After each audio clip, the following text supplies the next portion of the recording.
Chelsea kick off the Europa League campaign with a 1-0 away win over PAOK Thessaloniki. A win and 3 points, yes, but missing a lot of chances and making things a lot more difficult for ourselves than they needed to be in all honesty. And including that, a late injury for Pedro, as not one of the youngsters got a chance to feature at all. To find out everything about the game as it unfolded and my thoughts on the performance and the players, make sure you watch this review until the end. Hello there guys and welcome back to 100% Chelsea from a review of the PAOK Thessaloniki 0, Chelsea 1 game in the first round of the Europa League group stages. And it was the difficult game that I thought it would be. It didn't need to be as difficult as it ended up being because, we could have just taken our chances and made it a lot easier for ourselves than it was, especially in the last 15 minutes or so. But at the end of the day, we got the 3 points, we got the win. Of course, this is the review for the Europa League games. I think Louis and the guys, even though they didn't manage to make the game, there will be some content out from them as well. So make sure you, watch out for that as well. And of course, we cover every single game that Chelsea do play, whether it's in the League, Europa League and the Cup games as well. So if you don't want to miss out on any of that, do make sure you subscribe to 100% Chelsea if you haven't already. Also, don't forget to hit the notification bell button and choose to be notified about all uploads. And also, let's see whether we can hit yet again 700 plus likes on this video. That'd be absolutely amazing. So smash that like button down below if you do enjoy our content. But getting straight into the review and starting it off with the lineup, and it was pretty much exactly like I predicted, for one exception basically. It was obviously the 4-3-3 formation that we always go with. Kepa Arrizabalaga in goal, two fullbacks being David Zappacosta and Marcos Alonso, two centre-backs being Antonio Rudiger and Andreas Christensen, a midfield three of Jorginho instead of, like I predicted, Cesc Fabregas, N'Golo Conte and Ross Barkley, and the front three being Willian and Pedro on the wings, with Alvaro Morata starting up front. And like I said, with the exception of Jorginho starting, compared to Fabregas in my predicted lineup, I got that spot on, and I can only assume that Fabregas only didn't start because he wasn't fit to start just yet after being out for over a month. So I was quite happy with my lineup prediction, but what I was fuming about in all honesty was the bench, as neither Callum Hudson-Odoi nor Ethan Ampadu made the bench. Yes, Ruben Loftus-Cheek did, but so did Moses and Gary Cahill. And Ruben Loftus-Cheek didn't even end up coming on. So, that was infuriating. I mean, I don't mind all that much for Ampadu, I suppose, because for the defenders, it really doesn't make that much of a difference because Cahill didn't come on either, did he? So it wouldn't have made that much of a difference. And I can accept Ampadu and Callum Hudson-Odoi not starting, especially because it turned out to be a very difficult game, as I predicted yesterday.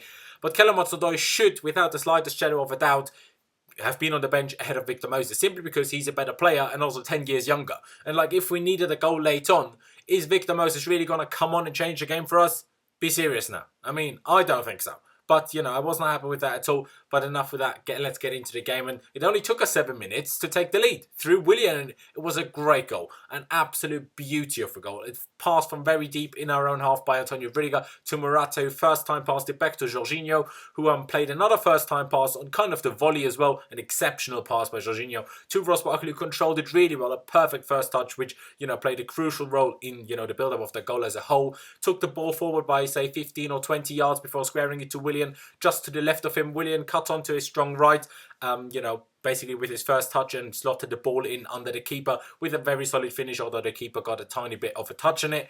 But still, a very good goal, very good, the way we kind of expect Sarri to play. That's how you saw Napoli score so many goals. That was a perfect example of Sarri ball, a great goal. And generally we started the game off really well, because a few minutes after taking the lead, Morata had a good chance for himself to make it 2-0 with his head, following a very good cross by Pedro. Morata did have to lean backwards slightly, which made it more difficult for him to get the ball down and, aim it perfectly, which was probably the reason why he did end up putting the ball slightly wide of the far post, but he could still have done better there, to be honest. But after that, chances became a bit more of a rarity for a good 10 minutes, but we still had full control of the game and full control of possession as well. But with just under 20 minutes gone, Rudiger played a perfect, top-notch over-the-top ball to Alvaro Morata, who actually controlled it really well and took the shot with his weaker left foot from a fairly tight angle, to be fair, but dragged the shot just wide of the far post. Actually looked like it was going in, but it seems like he gave the ball a tiny bit too much curl, which then ended up taking it wide. And after a quick start and the goal and the heading chance for Morata, PAOK certainly looked like they found their feet a bit more in the game and started defending a bit better. At the start they kind of tried to press us, and it was quite easy for us to, get past and get in behind them kind of thing.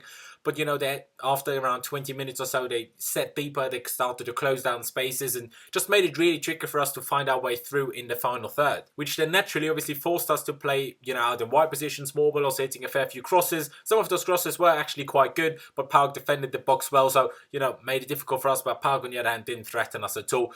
But, it was also interesting to see how our game changes when Hazard isn't on the pitch. And it's not simply just because it's worse, because our by far the best player isn't playing, but it's also different, slightly different tactically as well. And then moving along to the 38th minute, Pedro missed an absolute sitter. PAOK for once actually went in an attack, lost the ball, and we hit them on the counter through Marcos Alonso down the left. Morata actually made a great runner to open up the passing lane through PAOK's defence from the very left to Pedro on the very right along the floor. A great pass by Alonso that.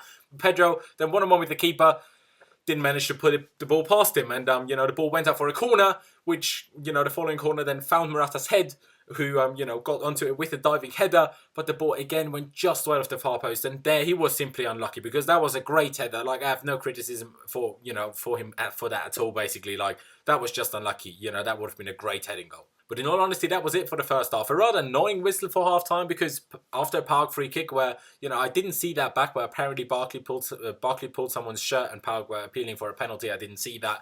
But from that free kick, we started a counter-attack as Morata was played through nicely by Pedro, and Morata would have been basically through on goal, one-on-one with the keeper.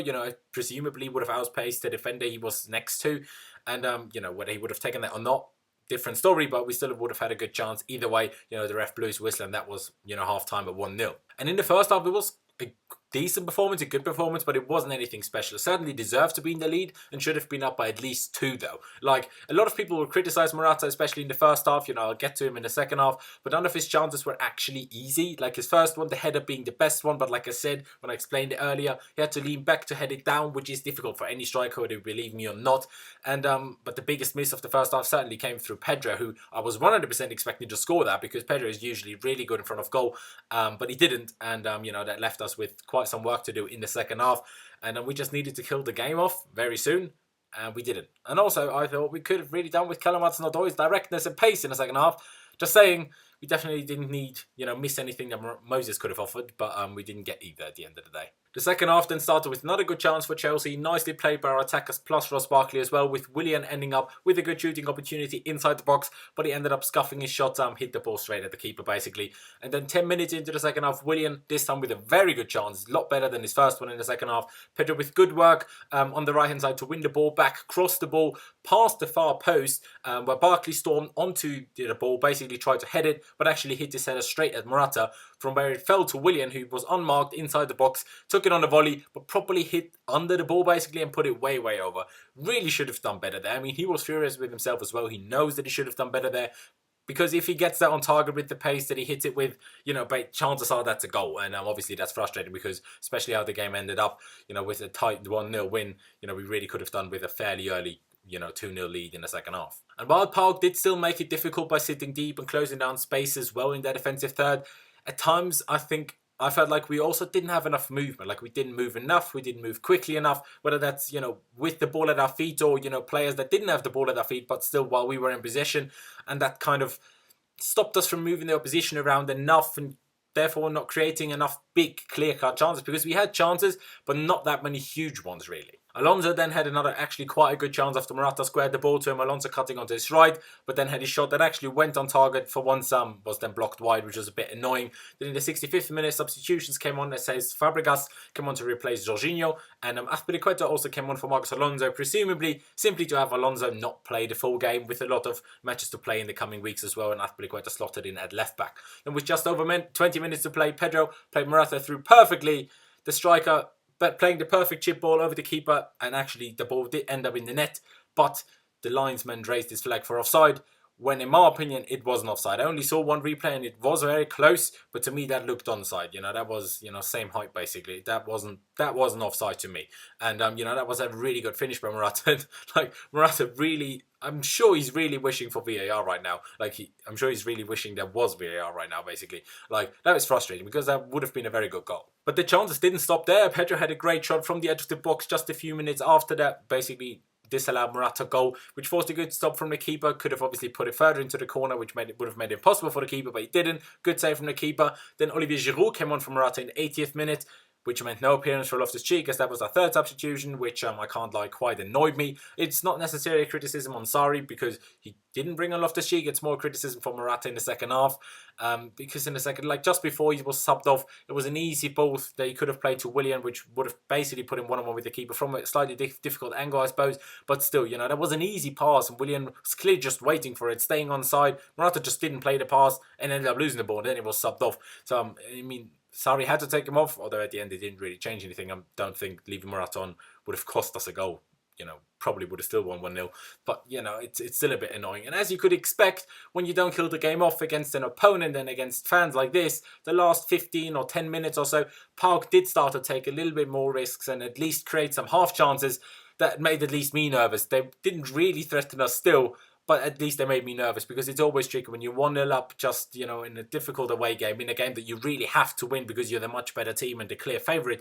These things are just really nervy, and they weren't necessary if we only took our chances. And then in injury time, following a PAOK free kick, we actually started a counter-attack, which ended up in Pedro being fouled just outside the box, but then tumbling into an on-flying goalkeeper, and the keeper's knee basically ended up properly clashing into Pedro. First I thought it was his head that collided with the keeper's knee, but when Pedro then came off, like we played the last, we only hit the free kick basically, then it was the final whistle. But when Pedro did walk off, it looked like he might have dislocated his shoulder. I'm not quite sure how that would have happened there, but it sure looked like it. He didn't move his arm. He looked in quite a lot of pain, and his shoulder looked a bit awkward.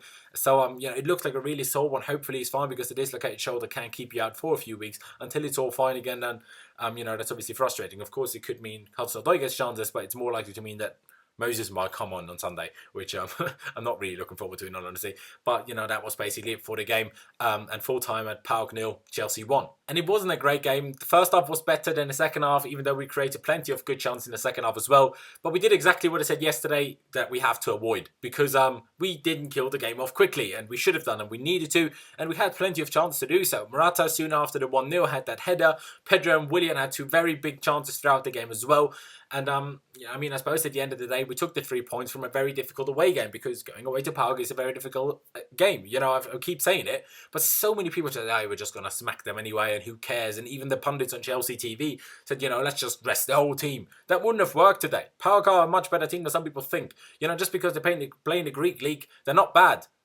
They went past Basel, who are Champions League regulars usually, and they also went past Spartak Moscow, who, they are also a decent team. Where did they meet Arsenal Europa League last year? Quarterfinals, round of 16, something like that. They're not a bad team, and PAOK beat them. Yes, they lost to Benfica, but Benfica aren't a bad team either. So, PAOK isn't an easy game. So it was a difficult game, and I'm happy that we got the 3 points.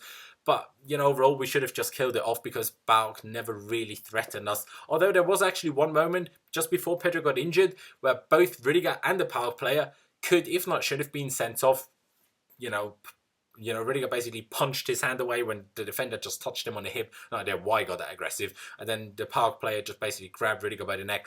Arguably both could and should have been sent off. Yes, Rudiger didn't do that much, just punching an arm away, but just slap it away. Don't punch it with your kind of fist. That was unnecessary. He was lucky to get away with it, I suppose. But I say that was kind of dangerous. It wasn't really, because PAOK never really threatened us. They had 1 or 2 shots on target, and those were fairly easy to deal with for Kepa. But games like this is how I hate the Europa League so much, especially in the group stages. It's tricky games. The games aren't as easy as people think they are, particularly away from home. But then you have no youth being played either, which was the only positive I took from being in Europa League when we ended up finishing 5th last season. But like this, playing most of the first team, yes, we rested Hazard and Luiz, and Kovacic is slightly injured, but still, like this, it tires you out. And it just harms you in your league campaign, because it's now Thursday. It's Thursday evening. We're flying home tonight, getting home early in the morning to London. Then we only have Friday and Saturday to prepare and rest and train for West Ham. There's no days left. It's stupid. And then we play Liverpool in the Carabao Cup on Wednesday away at Anfield. So it's just stupid. Like this, I hate Europa League. If we manage to play a lot of youngsters and barely any of the players that would start on Sunday, it's fine. And then it's good, because, young talents can come through and gain a starting spot in the main starting 11 that they wouldn't get otherwise. But like this, it's just really annoying. They need to figure this out. Stop playing Europa League games on Thursday. This is stupid. Play all the Champions League games on Tuesday and all the Europa League games on Wednesday. I'm not sure if that works, but Thursdays are just stupid. Yes, we put it on ourselves. We're finishing 5th, but it's just annoying. But overall, it's not a particularly great performance. It wasn't a particularly great performance by any one player, I don't think. No one was really bad either, though. To be honest, I would say Morata could have done a lot better. I know that. His second half was then poor. He just mainly seemed to me, yet again, he was affected by not taking his chances earlier in the game, and that then affected him. He gets frustrated. he is too focused on himself because he really wants to score that badly. Because he wants to score. Like, it's not like he doesn't try, but then he just gets caught up in this kind of within self kind of thing. And then he had that goal, which in my opinion still should have been allowed, a good chip, and that would have changed everything. But it was ruled offside, and it's just really frustrating. And obviously Giroud's going to start on Sunday. It's just annoying. Like, Morata needs to find a goal scoring run. Like, he needs to score in a few games on the trot. Basically, score 2 or 3 in a game if he can. Because until that happens, I don't see much hope for him, because at the moment he's just too much involved with himself rather than actually focusing on the pitch. Like, he had chances, he never managed to hit the target. There were no big chances, and he didn't get as much service as he might have hoped for. And say if Kovacic played or if Hazard played as well, he might have had a few more, but he didn't, and it's just a bit frustrating. But now, basically, let's just rest up as much as we can and get the 3 points of West Ham on Sunday, which will be difficult. West Ham aren't as bad as the league table made them look. Yes, they beat Everton on Sunday, but of course they lost their first 4 games, but they're not anywhere near as bad as some people think they are. It will be a tricky game, so let's rest up as much as we possibly can, hopefully get the win there. And of course, the preview for the West Ham game will be out tomorrow afternoon. But yeah, that's really it for me. Leave me all of your thoughts that you have on today's game, maybe about Morata's performance or anything else you want to say. Leave it all down in the comment section below. Like I said in the beginning, let's see whether we can hit 700 or more likes in this video. Of course, don't forget to check out my social media, which is Laos1507 on both Instagram and Twitter, as you can see over here, and also the links to both of them are down in the description below. So if you could follow me there, I'd massively appreciate that. And of course, this is YouTube, so if you haven't already, do make sure you subscribe to 100% Chelsea, and also don't forget to hit the notification bell button and choose to be notified with all uploads. But yeah, thank you guys for watching. It is the win, it is the 3 points, so it's alright. Up the Chelsea, and I'll see you next time.